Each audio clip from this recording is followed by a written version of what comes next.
Welcome in to the Energy Tech Podcast presented by Offside Energy. Today, joining Mike live at ICC 2025, we've got Zoe Ritling from OnLogic. Welcome in, guys. Hey, Jeff, it is good to be here. What energy we have in the place at ICC 2025, right here in the heart of Sacramento. I am your co-host, Mike Flotis, with the Energy Tech Podcast. And we have a great guest that I've been dying to talk to, and that is Zoe Ritling with OnLogic. What a great team, Zoe. Welcome to the show. Thank you. Good Happy to be here. Yeah, good to finally catch you, we've been trying to coordinate this for a little while, and I'm really happy to have you here, and that you're here at ICC, and that you're here to just talk with us about some experience. And I want to share something with you about OnLogic in just a minute. But before I do all that, I want you to share just with us, the community, and of course our listeners, what you do at OnLogic. Yes. So we specialize in purely hardware, Yes. specifically industrial and rugged computers, servers, and panel PCs Right. that are really built to be deployed in challenging or demanding environments like 57 a manufacturing floor or on a vehicle, Right. all of the above. Yeah. So what do you do specifically for OnLogic? Yes. Tell us about your role. I'm a business development manager. Okay. So I always say that's a very fancy way of saying outbound sales. Okay. Which Okay. people hate. There's a negative connotation with that. I But understand. I love it. I just make friends wherever I go. No, I think it's You important. included. Well, I think it's Yeah. important because when I think of business development, I don't think too much of it salesy. A lot of times they want that relationship, especially with the advent of AI and bots. And I think people want to connect with someone that gets it or Yes. understands what they're wanting to, what the problem is sometimes. Yeah, right? absolutely. So you connect those. You're a dot connector. That's Yes. the best way I can put it in the industry. Thank you. So there Take you that go. as a compliment. There you go. You're a dot connector. Thank you.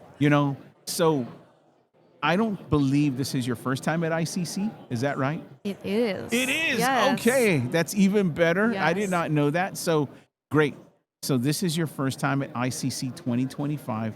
What is your first impression so far about what's happening here Yeah. with Ignition? Incredible community. That's the biggest takeaway for me. Everyone here knows each other. There aren't a ton of people whose first year it is. There are Right. lots of veterans here. Sure. Everyone's super excited about 8.3. Yes. So for once, 8.3 is like the front running topic instead of AI, which Yes. is super refreshing. Yes. So yeah, that's my biggest takeaway. Is it's just a great community. Speaking from an OnLogic perspective, I go to a lot of shows. Right. And my biggest thing in business development is how do I build awareness and educate people about what we do and what you can do with an industrial PC. Right. This community gets it already. Yeah. It's the technical audience, the people who are already familiar with OnLogic or who already know how to use an industrial PC and exactly what they can do with it. So as soon as I pull out my little industrial PC that I take with me to all the shows, Yes. I can immediately see the wheels turning, and that's really Yes. exciting. Yeah, and so, the theme for ICC this year is level up, okay? And so there's been a lot of ways that has happened. Number one, ICC as a whole has moved to a new location here in Sacramento, so this is inaugural. Yeah. And they were originally having that in Folsom, California. It's a much bigger space, good opportunity. And so that was one. They leveled up that way. The second way they leveled up is you talked about it, 8.3. That is a plus, Yep. right? With all the new features, all the new dimensions of 8.3 as a release, that is good. The third thing is they have this prove it piece that's added. And I'm sure you've heard a lot about it. Yes. And I don't know if OnLogic is participating in it or not. I just know that, that was originally back in February where Walker Reynolds and the team at 4.0 Solutions did the Prove It sessions. They added that flavor here, so I think it really leveled up. Me too. I was at Prove It in Were you? Dallas actually in February. Yeah, and Yeah. you actually sent me something. I was like, man, I did not go to that conference. Yes. I remember now. Yeah. So, yeah, I think picking up that flavor here has been really helpful. But I think another way that's leveled up is us, the Energy Tech Podcast. Yeah. Our goal is to talk to folks that are bridging the gap between energy and technology. Now, that means a lot. It's not just oil and gas. Right. When I talk about energy, I'm talking about oil and gas, renewable natural gas, solar, wind, battery, storage, and even data center. And the reason I say that is because right now you have what we call off-grid power. So you have a typical electrical grid and you have data centers that are hungry for power. They can't get it. They don't rely on the grid. So what they do is they connect natural gas sources, which come from oil and gas providers. And so what's happening right now is that, and I'm going to connect this with OnLogic because you have newer technologies in some of the data centers, and then you have older technologies from these oil and gas companies. So the legacy is meeting. It's like they're getting married, and they're realizing we are not equipped for each other. Yeah. So guess what? OnLogic fits the bill. Absolutely. And I think when I think of level up, I think that OnLogic brings something to the table. And I'm going to share 2 stories with you that are going to hopefully continue to guide our conversation. Great. So number one is I went to a data center in Canada, and we needed a device so we can convert a protocol. And then we needed to be able to leverage that at the edge using MQTT. And then from there, it needed to be, of course, in an industrial space. And at the same time, it needed to be a cost point. So it had to meet 3 things: cost, complexity, and cybersecurity. Yeah. And the great thing about OnLogic is it met all 3 of those things immediately. So we were able to take the device. At the time, we were using the smaller Raspberry Pi that is a common product for OnLogic. Deployed one of those and realized, man, this was an easy way to get that data and store it, years worth of data, and then publish that over via MQTT using Ignition. So we're able to do that. That was a great story for us. The second one is that one of our partners, which is an oil and gas company there in Appalachia, okay, called CNX Resources, needed to leverage some scalability at the edge. All right. So there were your traditional, what we call pole response setup. What they wanted was to take about 80% of their total production in the field, and they wanted to integrate that and use and leverage MQTT. And they did that with the OnLogic industrial PC. It was built for purpose. It made its way in the cold and in the heat, and we were able to deploy the industrial PC. And I'll tell you what, we ordered it. To me, I would say that normally what happens, Zoe, is when you order products, the lead times get crazy. But with the service of OnLogic, we were able to get that pretty quick. Right. Yeah. And I'm not saying it's overnight. I'm just saying that it was what a great difference that made. And I said all that because I do want to ask you, when you're part of the OnLogic team, in your mind, how can you relate what's happening here with Ignition and Level Up to what OnLogic does in terms of cost and complexity and cyber, or service? Yeah, so kind of 2 different talk tracks there for each of your customer stories. The first one, the data center one. Sure. You mentioned cost and the Raspberry Pi. So you need something industrial, automatically going to be more expensive than a consumer grade system, but definitely a necessity for the environments that we're deploying into. So we first and foremost make sure that we take a really consultative approach. We first and foremost make sure that the environments our customers are deploying into require something industrial. We usually say if it's going into a carpeted environment, you probably don't need something industrial, and we'll be the first to tell you, like, you're going to pay more for one of our solutions than something like consumer grade that's going to get the job done just as well. The other thing there is the cost piece.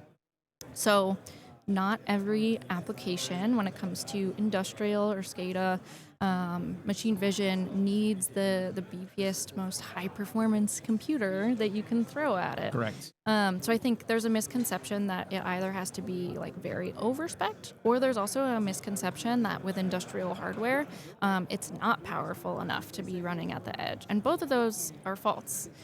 We have a very wide range of hardware. This one we have in front of us is like the size of a wallet, more entry level. And that's perfectly sufficient for many, many applications options Right. out there. The other differentiator for us is everything is super configurable. So you probably saw this when you explored that Raspberry Pi solution and Right. other hardware you've procured from us.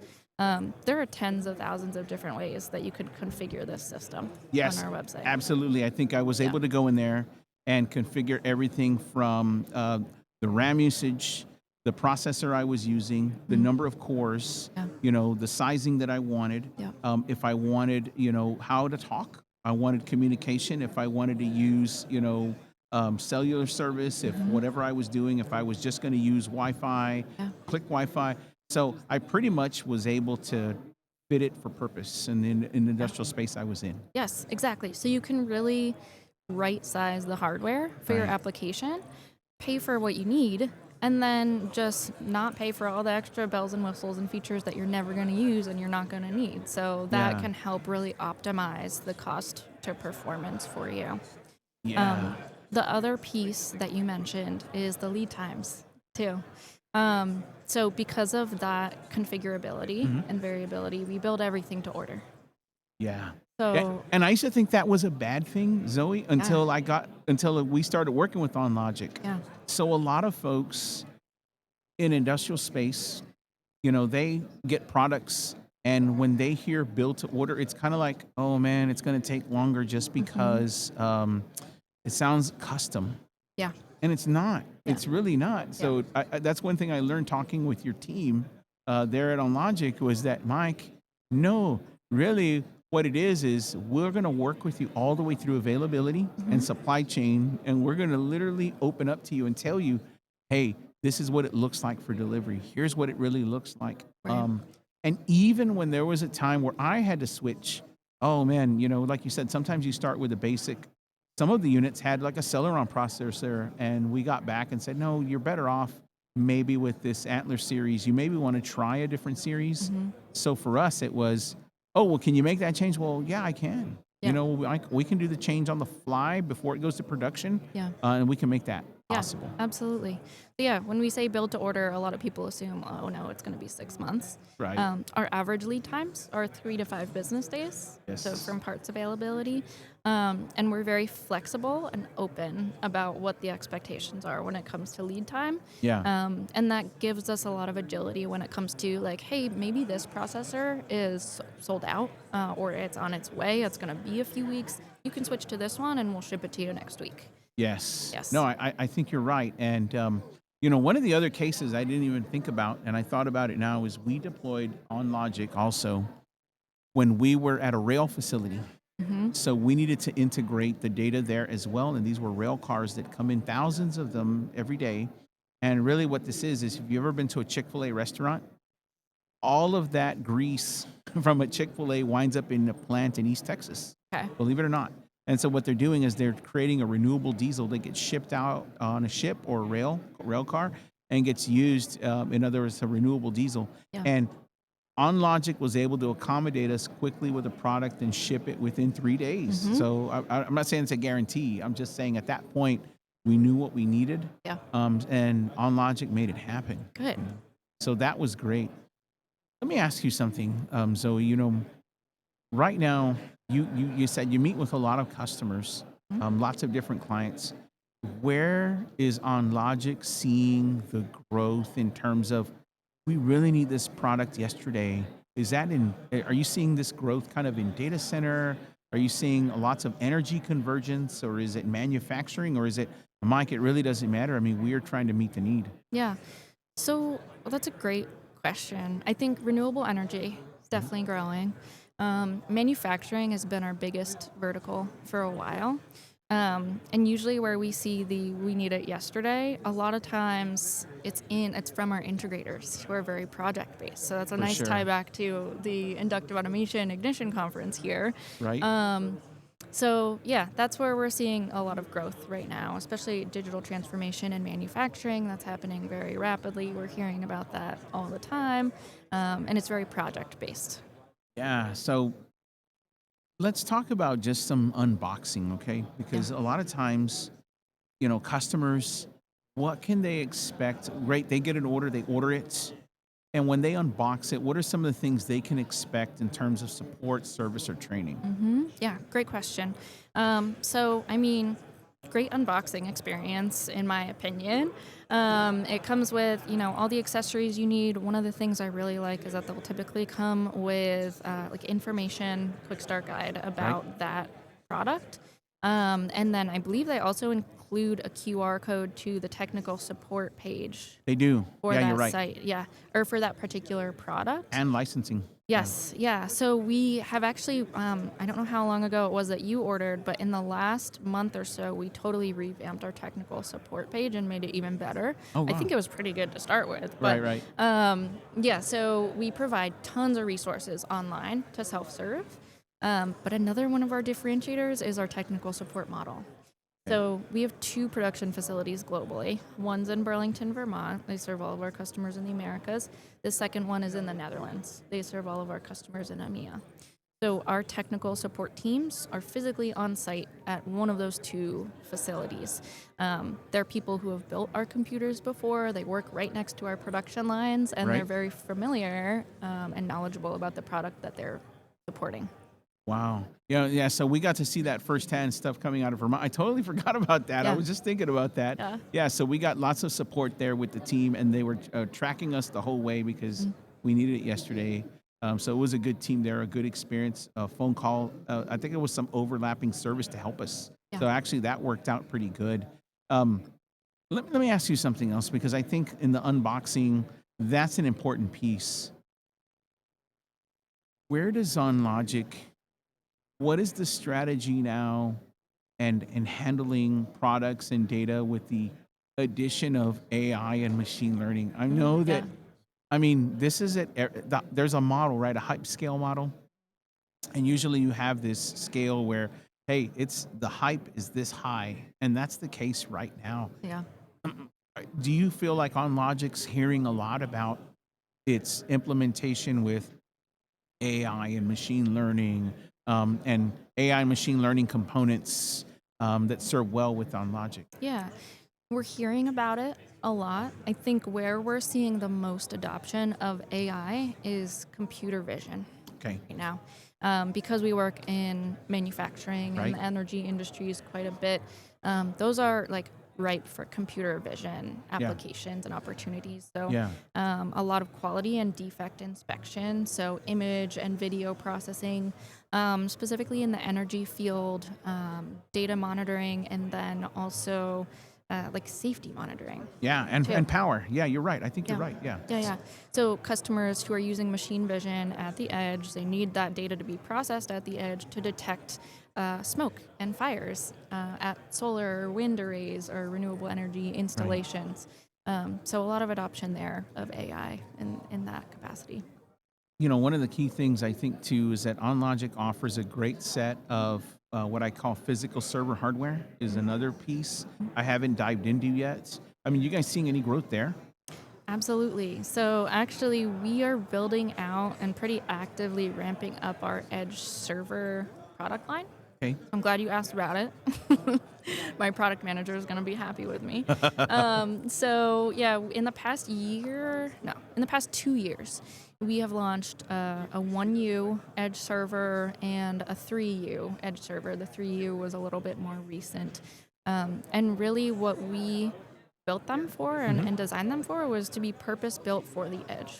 Yes. So we do not compete with the data center servers of the world. That's Ours right. are built with dust filtration, hot swappable fans, intrusion detection, lockable front bezels for security at the edge. Yes. They're a bit narrower and shorter than your typical rack mount server, so they're more compact, but very performance heavy. Yes. And then extremely customizable. So even beyond what's on the website, there's probably 30,000 different ways you could build out our 3U rack mount server. Yes. But our customers reach out to us all the time and say, hey, I can't see this feature that I need for this project.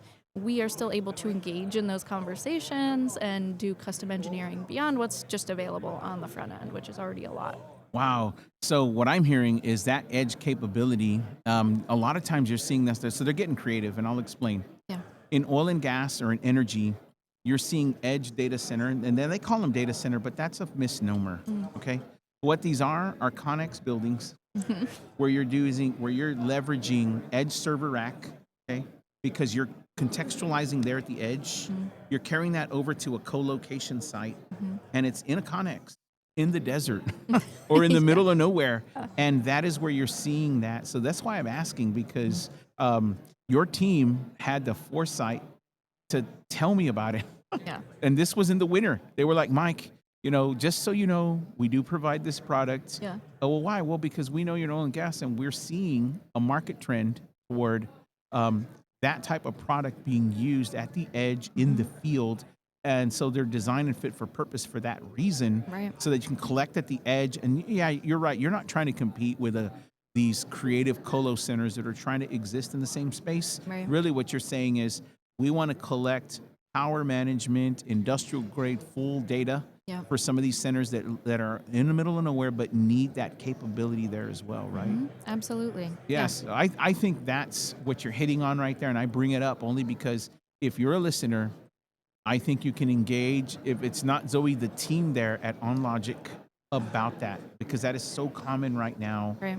With West Texas, oil and gas, energy, and then you're seeing that, of course, even data centers are extending some of their edge capability, and they need these smaller footprints Yep. of rack storage, is Absolutely. really what I'm getting but still at. something very performant as well and Yeah. configurable. Again, so you can right size the hardware. Yeah, no, I think you're right. Yeah.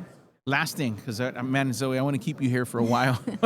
We don't have a lot of time. I'm trying. They're good. looking at me with I the know timer. you have a packed day. Yeah. So now, and you do too. So, in terms of Ignition, do you see OnLogic continuing in being? Do you see yourself being part of this community going forward? Like, hey, Mike, we really want to have a presence. 100% yes. Yeah.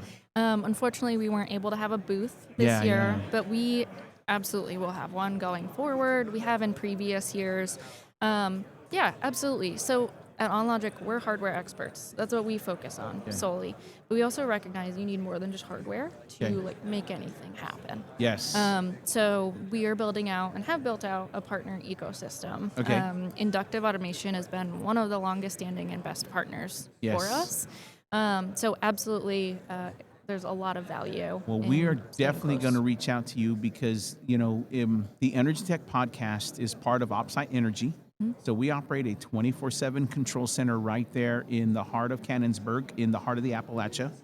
And we are partnering with the schools in the area to create a lab. And so we want some of the best edge providers in the area, and you guys have fit the bill. Yeah. So you'll definitely be hearing from us about what we're doing. This is working with the teams at Carnegie Mellon. Is that right? Carnegie Mellon and others. And that's something that we're doing, and we feel like OnLogic has really provided that. And then I want to invite you and your team at some point to come to the studio, because we really want a demo series with you, because it's absolutely appropriate. Yeah. And I think that's a next thing, and that would be a great thing to do with the community that we're reaching. Okay. Yeah, I agree. So we'll look out for that. Cool. And with that, Zoe, we appreciate you here on the Energy Tech podcast right here at ICC 2025. Zoe, it was great to have you. And again, we would keep you longer, but we got to go. Thank you for we so having appreciate me. you. Thank Happy you so to be much. here. Yes. Thanks, Mike. Thank you, Zoe with OnLogic. Don't forget, like and subscribe. I'm your co-host, Mike Flores with the Energy Tech podcast.